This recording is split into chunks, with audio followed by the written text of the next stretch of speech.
Happy Friday. This is a quick one for my over 50, over 60 folks out there in my LGBTQIA plus community. I saw a quote the other day that said, "Not everyone is going to receive your energy the way that you intend it." Now, to me, what that means is people are going to make snap judgments about us. They're going to decide whether we're worth their time or not based on nothing, based on how we look or how we talk or move, or maybe we look like somebody who really upsets them in their everyday real life. But that's not our problem, and that's not something that we can prepare for.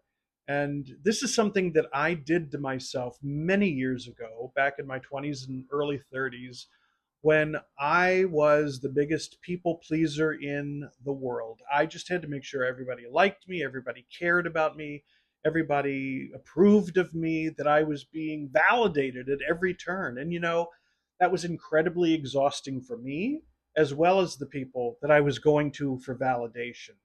It's something that I really had to get a hold of. And I was also dealing with a lot of internalized homophobia because that's how I was raised. I was taught that gay people had no value. And I was telling myself during this time that if only I were straight, things would be perfect and life would be grand. And of course, we know that's crap, that that wouldn't have fixed anything, that I'd still have issues.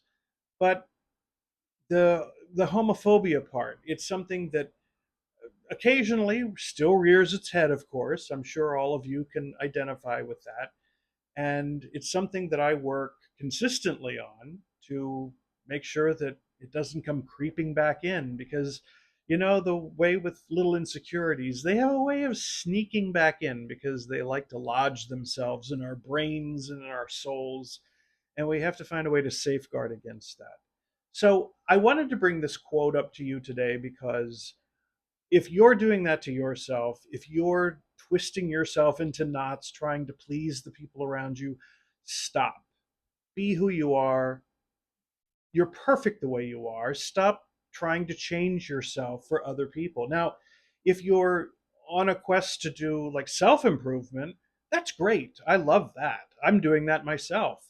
But if you're trying to change for other people or one other specific person, something like that, you deserve much better. And you don't need to do that. You're perfect and great just the way you are. There's nothing that needs changing in the basic essence of who you are. There's nothing that needs changing. You just go into the world and be yourself. Do the thing that you do and find happiness, because I guarantee you it's out there. So that's all I wanted to say for today. That quote was in my mind for the last couple of days, and I thought, that's a good quick video. So there it is. So go out, do your random act of kindness for somebody, and thank you as always for being here. And I will see you on the next one. Until then, you go have yourself a beautiful day. Bye bye.